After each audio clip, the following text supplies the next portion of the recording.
right, everyone, we're returning to candidate speeches. Next up is first vice chair candidates. First vice chair candidates, they take over temporarily if the chairman disappears or something happens to him, and they are the executive committee. First up is Sally Grubbs, the current over 80,000 chair and previous COB chair. Thank you, Sally. Thank you, Alex. Thank you all for being here today. First of all, I would like to say to the volunteers, thank you for having such a great convention and all the hard work. And number one, I would like to acknowledge the beauty of the flowers that we have here today. There's a very special lady, Miss Jan Weaver, who did that. So can we please give her a round of applause? She's very near and dear to my heart, and just a wonderful example of bringing beauty into someone else's life, and I appreciate that very much. The second thing is, can we also clap for the fact that President Donald J. Trump is our president? It is momentous that we were able to get here to this day. So my name is Sally Grubbs. I'm the former chairwoman of the Cobb County GOP. I'm the current over 80,000 chair on the current state executive committee, and it's been my honor to represent the values of the GRA. As a lifetime member, I joined in 2021 because I felt like the values of the GRA needed to be exemplified throughout the Republican Party. And I will tell you that I very much appreciate Mallory Staples and everything that she does with the Freedom Caucus. We do need more principled elected representatives in our government. And one of the things that I'd like to tell you about is grassroots involvement. I'm all about involving the grassroots in every facet. We need the grassroots involved so that when we're down at the state capitol and we are lobbying and we're trying to get those election integrity bills passed and the election board rules done, we need everyone to be down there as much as possible. This is my card. My website is rallywithsally.com, and on there you'll see the things that I believe in. One of the things that I believe in is the fact that if we have a weak Republican Party in Georgia, it weakens Georgia overall. Mallory was exactly right in what she said in this big business stuff. We need good manufacturing in Georgia. We do not need more battery plants. We do not need more green agenda stuff in Georgia. We need good, solid farming practices. We need good, solid jobs for our people. But what does it all come down to when it comes being part of the GOP? For me, it's all about servant leadership. Number one, I want us to serve people in the party and to do the right thing. Also, election integrity. Fortunately, this past cycle, I'm at the stop, so it was hard for me to see you, Chris. I apologize. Anyway, check out my website, rallywithsally.com. Thank you. All right. Thank you, Sally. Next up is Lisa Pierce. Lisa, come on up. You have 2 minutes.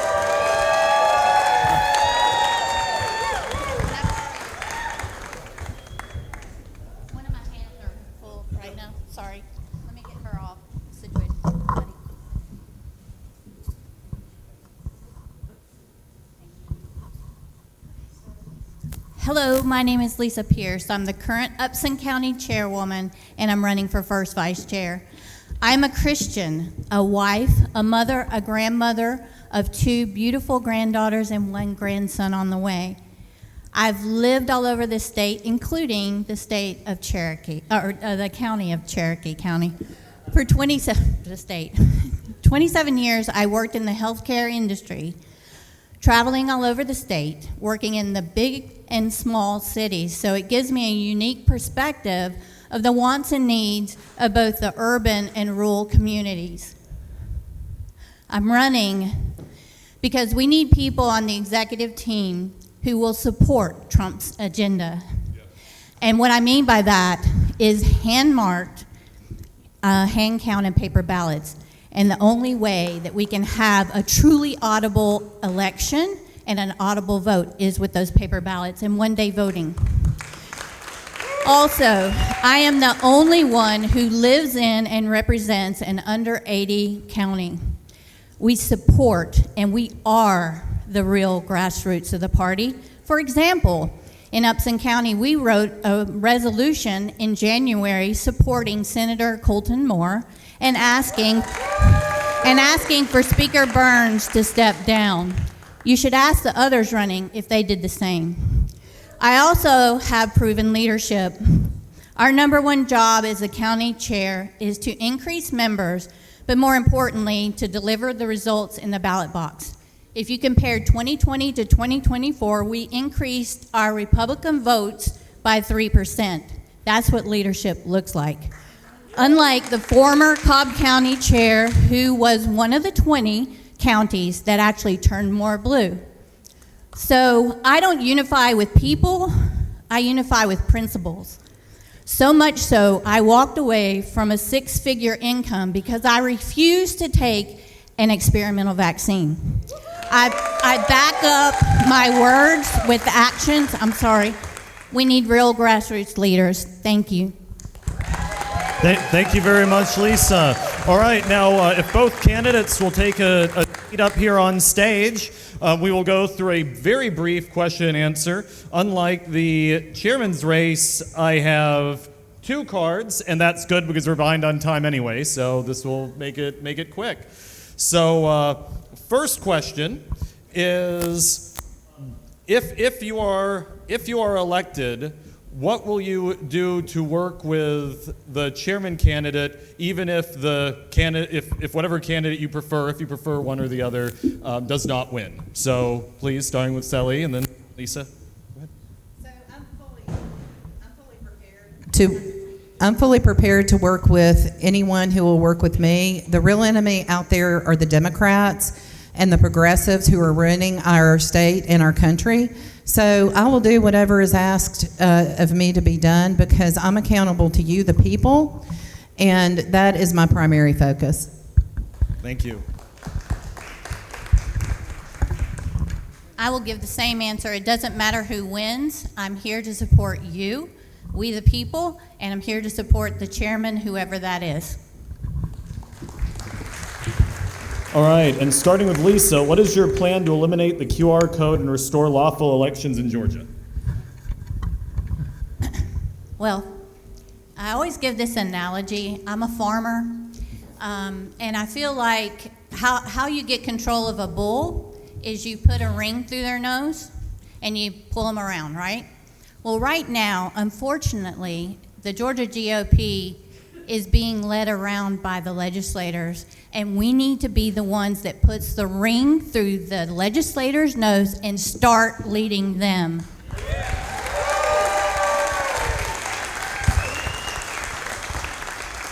All right. Well, I got some more questions. Oh yes, go ahead, please. Sorry. The question was. He needs an admin up here. I know. The question, what is your plan to eliminate the QR code and restore lawful elections in Georgia? Well, I think anyone who has paid any attention to election board meetings has seen me down there working and lobbying to ensure that our state, number one, we need our state election board to be empowered. We finally got rid of Ed Lindsay, which I was a part of helping do that. We finally got rid of Matt Mashburn, which I was a part of to help do that. And down there representing myself, as well as the Georgia Republican Party, we have made some great strides, but you're right. You know what, Alex? What Mallory said was absolutely true. There are so many legislators that don't even bother to read the legislation, even after it gets passed. And it's going to take a lot to get them to recognize they're breaking the law. That's why when I was approached to work as part of the National RNC Election Integrity Team and to work for the state of Georgia, I said yes, because I wanted to be sure we had a seat at the table to stop the egregious application of these machines, to have outdated software. The whole thing has got to go from the bottom to the top, and that includes our voter roll situation. So we need to clean house when it comes to the Secretary of State and not take no for an answer. All right, thank you. What did Mr. Chair? Yes, just sir. Point of clarification. So I wrote that question. Is I think we need to start actually giving more creative solutions, right? I appreciate both candidates' answers for this race and for the chairman's race, but there's more options on the table than just the state legislature, right? If we believe that laws on the books are illegal, right, that's why I proposed the idea of getting the state election board to write a writ of mandamus to the Georgia Supreme Court to force them to rule on it, right? So just point of clarification. Thanks. So if I could elaborate, Matt, just quickly, one of the things that is very frustrating is that in April of 2022, I did do a petition on behalf of candidates that were running in the 22 elections. You may remember that. And it was to use emergency balloting procedures at that time. This was before we had some significant changes in our laws, because emergency balloting procedures are hand-marked paper ballots. But you're exactly right. We need to take these issues as a writ of mandamus, also why I've participated personally and as the chair of the Cobb GOP, to do amicus briefs. We have got to be rowing in the same direction, and when we can synergize and use what other organizations are doing as well to do it together rather than separately, we can accomplish a lot more. All right, thank you. Did you want to elaborate on that too? No. All right. So, do you think that the Georgia GOP should take issue a resolution or take a strong stand regarding what happened to Senator Colton Moore? So you can go. Since you talked last year, you go first, and then Lisa. Okay. So I think that what happened to Senator Colton Moore was egregious. I think it was disgusting. I think it was a violation of our Georgia Constitution. That is why, and there are some people in this room I was in contact with the entire time after that happened. I actually was down at the State of the State speech when that happened to Senator Moore, and I absolutely think that there need to be steps taken to ensure that, number one, it never happens again, and I'm all for accountability with not allowing a legislator to walk into a chamber as the duly elected representative of his district.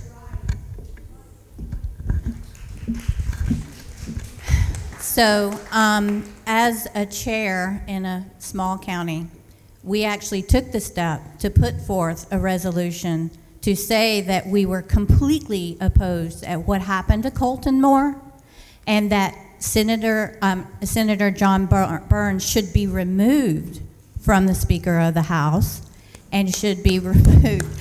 And so we took those steps. Did you? So I guess I'm allowed to answer that? Yes, you are definitely allowed to answer. So there was a resolution that was prepared. Leroy Emkin is here, who is the chair of the Resolutions Committee. And there was a resolution that was prepared and presented. And we were in the process of scheduling, and because of our rules, the construct of our rules, there has to be an executive committee meeting done first. I know some people might not want to abide by the rules, but we actually try to abide by the rules of the committee, because the rules of the committee are the voice of the people. I am all about the voice being heard. We were in the process of securing the location for the executive committee and for the county committee, and in the meantime, I did get an email back from Leroy Emkin saying, due to the time constraint and the way the rules were constructed, that he was going to take it back to the Georgia Republican Assembly. I'd also like to point out, in Cobb County, we are a little bit different in Cobb, as one of the counties, which, by the way, to your point of what you said the other day in Gordon County, we outperformed most of the metro counties when it came to the 2024 election. I would encourage anyone to look up that data. But to the point on the resolution, I completely support a resolution addressing what happened to Senator Colton Moore. I am sorry that that didn't happen before it was withdrawn, but that was something that was out of my hands at that point, because we do have rules to address that. All right, thank you. Next question. What is your definition of grassroots? Grassroots are you guys. Grassroots are the people that get out and do the door knocking and the phone banking and all the hard work. And that's why I really support your voices being heard. Grassroots are the voice of the party. Lisa. So what I think of grassroots it's we the people. It's the people that go out and do the work. It's the people who stand up and are willing to stand up even when it's hard. We are not the go along to get along. We're not going to the cocktail parties. We are the ones that are doing the work for the people and putting the people first. That's grassroots to me. Point of information, Right, point of if you information, are- Mr. yeah, Chairman. yes. You took that other gentleman's question from the microphone. Will you take mine? They need to be submitted up You here. took that other gentleman's question from the microphone. Point I of didn't order. have a choice. If I could shut off microphones, I would shut them both off. Let's have a even. If the chair resigns, why are you qualified to fill that seat until a new chair is elected? Thank you for that question. Okay, so before I became a farmer, I was actually involved in very large corporations. I helped run, and I also ran multi-million-dollar territories. So I have a lot of business experience in formulating business strategies and tactics to ensure that we win. So that has given me a lot of confidence that if something happens to our chairman, I have the ability to step right in and push us forward. So I respect the business experience. I too am a business person, having run manufacturing companies, currently run a manufacturing company. I will say by comparison that apparently Ms. Pierce is new to GOP politics, and there's no crime in that. I was new as well in 2021 when it came to the organization. She comes from a county of 27,700 people. We have almost 800,000 people in Cobb County. It has, there are some countries that don't have as many people as we have in Cobb County. As the over 80 chair, I've been able to galvanize the county chairs together to have great communication, to do the things in oversight for our for the election day operations. We were able to fill every single polling precinct. We have 148 precincts in Cobb County that we were able to fill seats for in poll watching. It's mobilizing a huge operation. So in stepping in for someone who is the chair, number one, people are under some misconstrued impression that if something happens to the chair, that would automatically make the first vice chair the chair, only for a temporary basis until another election could be had. So for one thing, that needs to be clear. It would not make that person the chair. I'm fully able and competent to step into that position to be able to run an election for the next chair. The final question that I will ask, I guess there'll be a two-part question. I'll try to ask both of these at once. As first vice chair, counting ballots, as it did not this past session, what will you do to advocate for it? Will you call an EC meeting to address it and formulate a plan? And I added on, would you criticize elected Republicans? Absolutely, and I have no problem criticizing elected Republicans because the Jeff Duncan removal happened because I'm the one who made the motion at our EC meeting. So it kind of speaks for itself.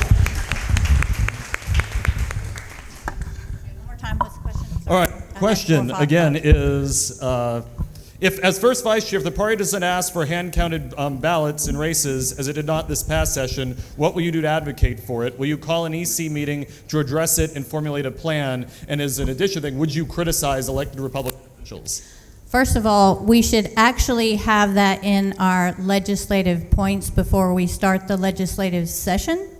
So that should be a point before the legislation session starts. So that's number one.